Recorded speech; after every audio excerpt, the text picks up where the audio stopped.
Hello दोस्तों, मैं रामफेर प्रजापति स्वागत करता हूं आप सभी का आपके YouTube channel study with Prajapati पर। दोस्तों, आज मैं उपस्थित हूं एक नई वीडियो के साथ में जिसका नाम है भारतीय वन स्थिति रिपोर्ट। दोस्तों, यह टॉपिक बहुत ही इम्पोर्टेंट है क्योंकि यहाँ से एग्ज़ामों में एक सवाल अवश्य आने वाला है तथा पिछले एग्ज़ामों में आया भी है। तो दोस्तों, यह वीडियो बिना स्किप किए हुए लास्ट तक देखिएगा तथा लास्ट में आपके लिए मैंने कुछ क्वेश्चन रखे हैं तथा उसका उत्तर आप अवश्य देंगे। तो दोस्तों, चलिए हम लोग स्टार्ट करते हैं। क्या चीज़? Indian state of forest report, Indian state of forest report. तो भारतीय वन स्थिति रिपोर्ट, Indian state of forest report. तो दोस्तों, यह जो कि रिपोर्ट को प्रकाशित करने वाली संस्था है FSI यानी कि फॉरेस्ट सर्वे ऑफ इंडिया। इस रिपोर्ट को कौन जारी करता है? Forest survey of India. तथा यह संस्था फॉरेस्ट सर्वे ऑफ इंडिया किसके अंतर्गत काम करती है? उस मंत्रालय का नाम है ministry of environment, forest and climate change. Ministry of environment, forest and climate change यानी कि MOEFCC। तो दोस्तों, पर्यावरण, वन और जलवायु परिवर्तन मंत्रालय, इसके मंत्री हो जाते हैं भूपेंद्र यादव, जो कि अभी नवनिर्वाचित हुए हैं। तो दोस्तों, इसका फर्स्ट जो कि FSI द्वारा जो कि फर्स्ट रिपोर्ट जो दर्ज कराई गई थी यानी जो प्रकाशित की गई थी वह 1987 में आई थी। यह रिपोर्ट जो कि संस्था के द्वारा प्रत्येक 2 वर्षों में दिया जाता है। अर्थात जो कि FSI संस्था है वह क्या करती है कि Indian state of forest report को यानी भारतीय वन स्थिति रिपोर्ट प्रत्येक 2 वर्षों पर जो कि इसको प्रकाशित करती है तथा उसमें यह बताती है कि हमारे देश में जो वन है इसके जो क्या क्या टॉपिक होते हैं। देखिएगा, इस रिपोर्ट में जो पॉइंट होते हैं, जो आउट होते हैं, आते हैं, देखेंगे एक नज़र में। वन आवरण के बारे में बताया जाता है कि हमारे देश में कितने वन आवरण है। वृक्षावरण की बात करते हैं। मैंग्रोव वन होते हैं वो कितने एरिया में फैले हुए हैं उनके बारे में, तथा जो वन है उसके अंदर तथा बाहरी भागों में कितना परिवर्तन हुआ है उसके बारे में बताया जाता है। तथा एक नई सब्जेक्ट को जोड़ा गया है जो वनों के प्रकार तथा जैव विविधता के बारे में बताया जाएगा। यानी कि वनों के प्रकार यानी वनों के कितने प्रकार हैं तथा जैव विविधता पर आधारित एक नया सब्जेक्ट जोड़ा गया है जिसमें वनों के प्रकार को 16 भागों में विभाजित किया गया है। आगे देखते हैं। तो दोस्तों, ये ज़्यादा इम्पोर्टेंट नहीं है, ज़्यादा इम्पोर्टेंट इसके नीचे है जो पॉइंट वाइज है। तो देख लेंगे एक नज़र में और कि नेशनल फॉरेस्ट पॉलिसी जो आती है 1988 में आती है, जिसके तहत कहा जाता है कि हमारे देश में जो कि टोटल एरिया जो है, हमारे देश का जो भौगोलिक एरिया है उसका 33% हिस्से पे कवर्ड होना चाहिए। किसका कवर्ड होना चाहिए? यानी कि फॉरेस्ट और ट्री का कवर्ड होना चाहिए। तो हालांकि अभी हमारे देश में ऐसी स्थिति नहीं आई है। प्रेजेंट टाइम में हमारे देश में जो स्थिति है वो 24.56 पे अटकी हुई है। अर्थात कि हमारे जो भौगोलिक क्षेत्र है उसका 24.56% पे ही अभी प्रेजेंट टाइम में वन तथा वृक्ष के क्षेत्र पाए जाते हैं। जिसका अगर हम क्षेत्रफल की बात करेंगे तो 80,807,276 किलोमीटर स्क्वायर में हो जाता है। पिछले 4 वर्षों का अगर रिकॉर्ड देखा जाए तो हमारा जो फॉरेस्ट कवर तथा ट्री कवर में है तो 130 मिलियन हेक्टेयर की वृद्धि होती है। जो पिछले 4 वर्षों का रिपोर्ट अगर देखा जाए तो यहाँ पर मिलता है कि पिछले 4 वर्षों में हमारे देश में वन तथा जो पेड़ हैं उसका आच्छादित एरिया में कितने की वृद्धि होती है? 130 मिलियन हेक्टेयर की होती है। तो दोस्तों, यहाँ पर अगर देख पा रहे होंगे कि हमारे भौगोलिक क्षेत्र में कितने % की वृद्धि होती है, यानी कि जो हमारा भौगोलिक क्षेत्र का कितना % जो है कि आच्छादित एरिया है वह 24.56% होता है। तो अगर हम 24.56 को 2 भागों में डिवाइड करें, अर्थात वन आवरण यानी कि ऐसे क्षेत्र जहाँ पर घनिष्ठ वन होते हैं तो वह एरिया 21.67% होती है। अर्थात ऐसे एरिया को वन कहते हैं वन किसे कहते हैं? ऐसी एरिया जो 1 हेक्टेयर से क्या हो, 1 हेक्टेयर से मोर देन 1 हेक्टेयर हो। ठीक है, ऐसी एरिया को हम वन कहेंगे जो 1 हेक्टेयर से अधिक हो। तो दोस्तों इसका क्या मतलब है कि जो हमारी सैटेलाइट होती है, आजकल सैटेलाइट के माध्यम से इसका अवलोकन किया जाता है कि हमारे देश में कितने वन तथा वृक्षावरण है।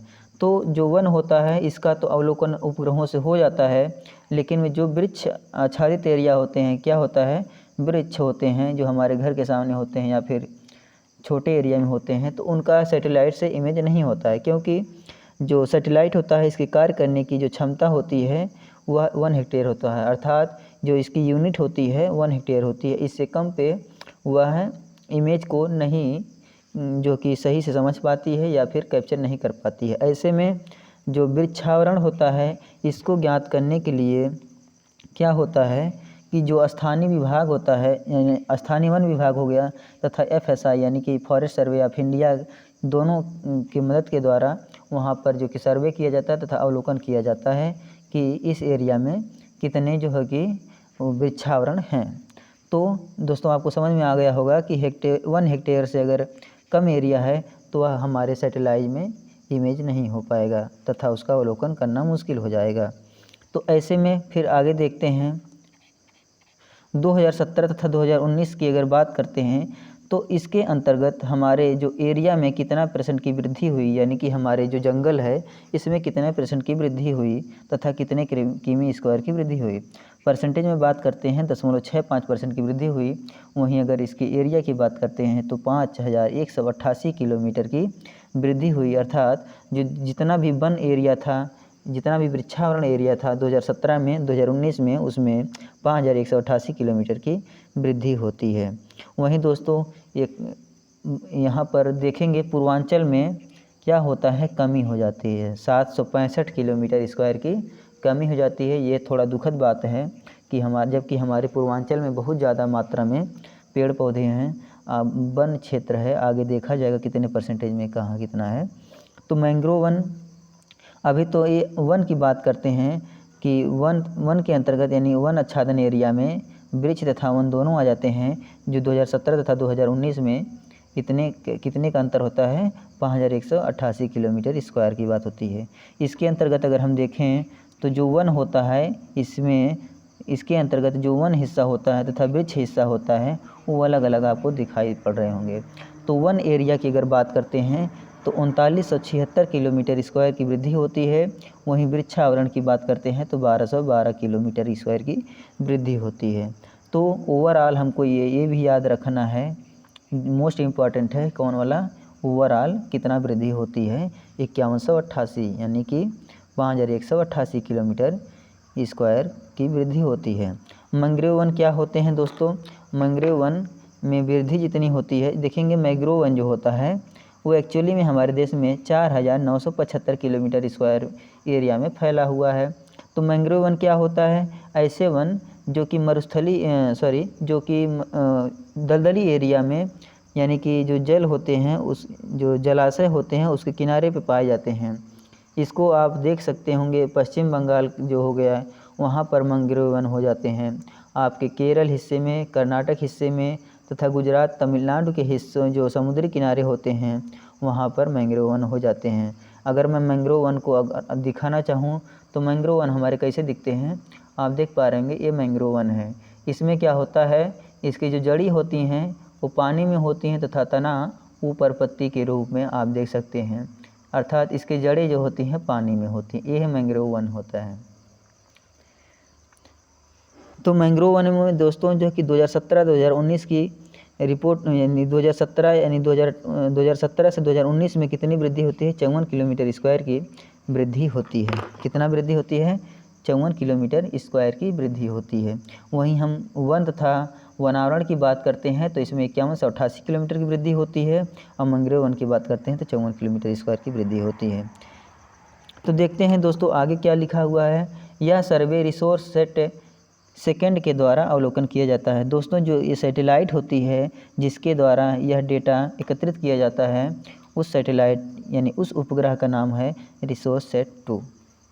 उपग्रह क्या है, इसकी स्मॉलेस्ट यूनिट मैंने बताया है हेक्टेयर होती है, क्योंकि इस 1 हेक्टेयर से कम एरिया को वह कैप्चर नहीं कर पाता है। ऐसे में जो वृक्षावरण होता है उसको स्थानीय वन विभाग तथा फॉरेस्ट सर्वे ऑफ इंडिया की मदद से उसको जो कि पुनः से यानी कि उसका फिर से अवलोकन किया जाता है। राज्यवार स्थिति देखते हैं। अब दोस्तों यहाँ से मोस्ट इम्पॉर्टेंट हो जाता है आपको कि किस राज्य में कितना वन एरिया है, यानी कि किस मतलब कि क्षेत्रफल के आधार पे कहाँ पर ज़्यादा वन है, वह राज्य कौन अग्रणी है, तथा परसेंटेज के माध्यम से कौन सा राज्य अग्रणी है, तथा वह राज्य कौन सा है जहाँ पर सर्वाधिक मात्रा में वनों की एरिया में वृद्धि होती है। तो एक एक करके देखते हैं। यहाँ पर मोस्ट इम्पॉर्टेंट है, तो देखते हैं सर्वाधिक क्षेत्रवार स्थिति के आधार पर कितनी वृद्धि होती है। तो सर्वाधिक क्षेत्रफल के आधार पर अगर हम देखें तो मध्य प्रदेश में सबसे ज़्यादा जंगल होते हैं। क्षेत्र एरिया के आधार पे हम बात कर रहे हैं, यानी कि एरिया के आधार पे, यानी कि एमपी सबसे बड़ा है, यानी कि एमपी का एरिया भी बड़ा होता है तथा वहाँ पर जो फॉरेस्ट है वो इसलिए वहाँ पर अधिक भी होते हैं। अरुणाचल प्रदेश की बात करते हैं, या सेकंड नंबर पे आता है। उसके बाद में छत्तीसगढ़ आ जाता है और देन उड़ीसा आ जाता है। अर्थात दोस्तों अगर क्षेत्रफल के आधार पे अगर हम बात करेंगे तो मध्य प्रदेश में सबसे ज़्यादा वन है, तथा अरुणाचल में उसके बाद सेकंड नंबर पे है, छत्तीसगढ़ में तीसरे नंबर पे है और उड़ीसा चौथे स्थान पर आ जाता है। वहीं दोस्तों जो भौगोलिक क्षेत्र है और उसके परसेंटेज के आधार पे हम बात करते हैं तो मिजोरम फर्स्ट स्थान पे आ जाता है। भौगोलिक क्षेत्र के परसेंटेज के आधार पे इसका मतलब क्या होता है कि जो दोस्तों आप देखेंगे मिजोरम कितना है, बहुत छोटा सा होता है। तो अर्थात यहाँ पर क्या होता है कि जो लैंड एरिया है इसमें आप 85% एरिया पे क्या होंगे, वन होते हैं, जंगल होते हैं, तथा जो बचता है 14.5 लगभग 14.5% एरिया पे इसमें क्या होता है, इसमें स्कूल भी होगा वहाँ का, और लोगों का घर भी होगा, और वहाँ पर सड़क मार्ग भी होंगे। तो 14.5 में सब कुछ होता है और 85.41% में आप ये देख पा रहे होंगे। तो 85.41% में वहाँ पर सब कुछ मतलब कि केवल जंगल ही जंगल होते हैं। अर्थात अगर आप लोग घर से निकलेंगे तो आपको जंगल दिखेगा, रोड के दाएं बाएं देखेंगे तो आपको जंगल दिखेगा, वहाँ सर्वत्र जंगल ही जंगल होते हैं। ऐसे में वहाँ पर जो एरिया में सबसे ज़्यादा जंगल होते हैं, इस तरह से आप समझ पाए होंगे। फिर इसी तरह से अरुणाचल में भी होता है कि वहाँ पर जो भौगोलिक क्षेत्र है उसमें मैक्सिमम एरिया पर क्या है, वन होते हैं, तथा कम से कम एरिया जो कि खाली रहती है तथा उस पर खेती तथा मकान होते हैं। इसी क्रम में मेघालय होता है, अर्थात मिजोरम में सबसे ज़्यादा वन होते हैं परसेंटेज के मामले में, भौगोलिक क्षेत्र में। और उसके बाद अरुणाचल दोनों स्थानों पर सेकंड नंबर पे होता है। वहीं मेघालय तीसरे नंबर पे आ जाता है, मणिपुर चौथे स्थान पे हो जाता है। पूर्वांचल में देखते हैं तो अधिक से अधिक हमको वन दिखाई देते हैं। तो दोस्तों आप इसको ऐसे भी याद कर सकते हैं, मिजोरम, अरुणाचल, मेघालय, मणिपुर, जैसे आपको अच्छा लगे वैसे देख लीजिएगा, चाहे ऐसे समझने में अच्छा लगे चाहे ऐसे। फिर वनावरण वृद्धि की बात करते हैं तो कौन सी सरकार कितना मेहनत करती है, वह यह रिपोर्ट बताती है कि किस सरकार ने कितना मेहनत करके वहाँ पर अपने क्षेत्र में वनों के एरिया में वृद्धि की है। तो कर्नाटक की बात करते हैं तो यहाँ की राज्य सरकार ने क्या किया है, 105 किलोमीटर स्क्वायर एरिया में वृद्धि की है। और आंध्र प्रदेश की सरकार 990 किलोमीटर स्क्वायर की एरिया में अपनी वृद्धि दर्ज कराई है। वहीं केरल की बात करते हैं तो 829 किलोमीटर स्क्वायर की एरिया को वृद्धि की है। तो कर्नाटक में सबसे ज़्यादा वृद्धि होती है आंध्र प्रदेश में, और उसके बाद में केरल में होती है। तो ये सरकारें हैं जो काम करती हैं वो दिखता है। तो ये सरकारें अच्छी हैं मेरे हिसाब से। उत्तर प्रदेश भी सरकार है, वो भी काम की है। जैसे क्या है, जैसे नाम परिवर्तन, आपको पता भी होगा, बहुत अच्छा काम की है जिससे लोगों का नाम हुआ है। तो ये सब हमारी सरकार कहाँ है और ये सरकारें कितना अच्छा काम की हैं, आप लोग अपनी तुलना करके देख सकते हैं कि हमारी सरकार कहाँ है और आंध्र प्रदेश और कर्नाटक, केरल की सरकारें अपने जनता के लिए क्या क्या कर रही हैं। तो दोस्तों एक बार फिर से हम लोग रिवाइज कर लेते हैं तुरंत।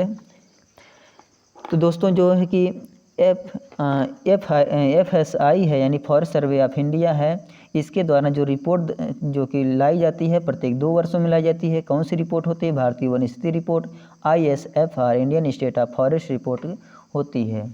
तो यह जो संस्था है किसके अंतर्गत कार्य करती है, किस मंत्रालय के अंतर्गत कार्य करती है? Ministry of environment, forest and climate change के अंतर्गत कार्य करती है, जिसके मंत्री हो जाते हैं भूपेंद्र यादव। और यह पहली बार जो रिपोर्ट लाई थी 1987 में लाई थी, तथा इसकी नीति की बात करते हैं फॉरेस्ट पॉलिसी आती है जो 1988 में आती है, जिसके तहत कहा जाता है कि जो भौगोलिक क्षेत्र इसका 33% एरिया पे हमारा वन क्षेत्र तथा वृक्ष क्षेत्र होना चाहिए, जबकि ऐसा अभी नहीं है।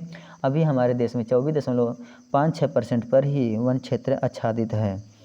तो दोस्तों फिर आगे देखते हैं तो 24.56% जो हमारा आच्छादित क्षेत्र है, इसमें 2 रूपों में बांट सकते हैं, यानी कि वन आवरण तथा वृक्षावरण हो जाता है। वन आवरण के अंतर्गत 21.67% हो जाता है, वृक्षावरण 2.67% हो जाता है।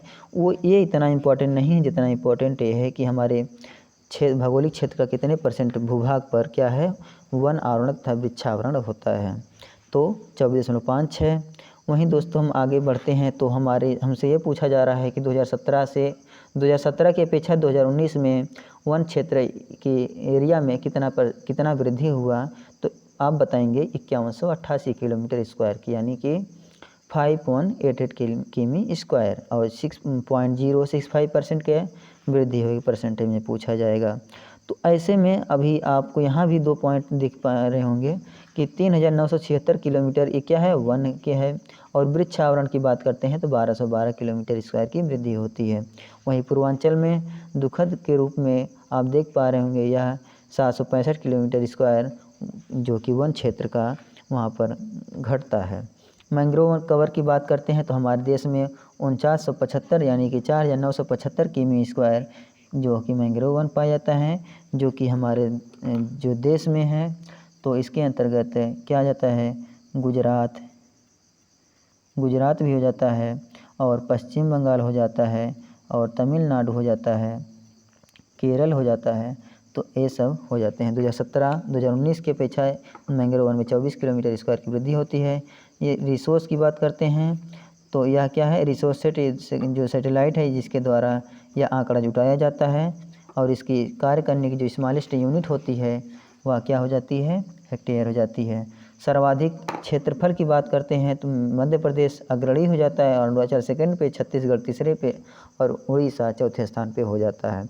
भौगोलिक परसेंटेज के आधार पे बात करते हैं तो मिजोरम की जो एरिया है उसमें मैक्सिमम एरिया में क्या है, जंगल है, यानी कि 100% उसके एरिया पे 85.41% पे क्या है, जंगल ही जंगल है। और उसके बाद में अरुणाचल ऐसे ही स्थिति में बना हुआ है।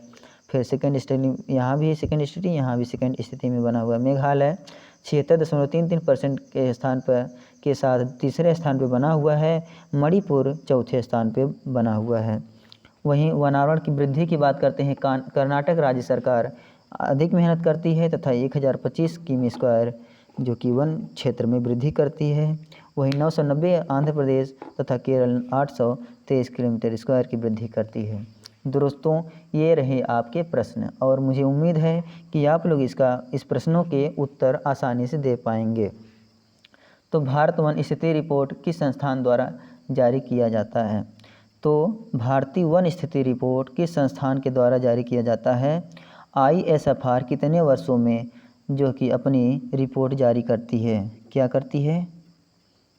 रिपोर्ट ISFR यानी इंडियन स्टेट ऑफ फॉरेस्ट जो कि कितने वर्षों में क्या करती है, अपनी रिपोर्ट को जारी करती है। मैंग्रोव वन 2019 में कितने % की वृद्धि, मतलब कितनी वृद्धि होती है, तथा कुल क्षेत्रफल इसका कितना होता है? कुल भौगोलिक क्षेत्र में कितने % भूभाग पर वन तथा वृक्षावरण हैं, इसको आपको बताना है कि कुल भौगोलिक क्षेत्र में कितने % भूभाग पर क्या है, वन तथा वृक्षावरण बना है।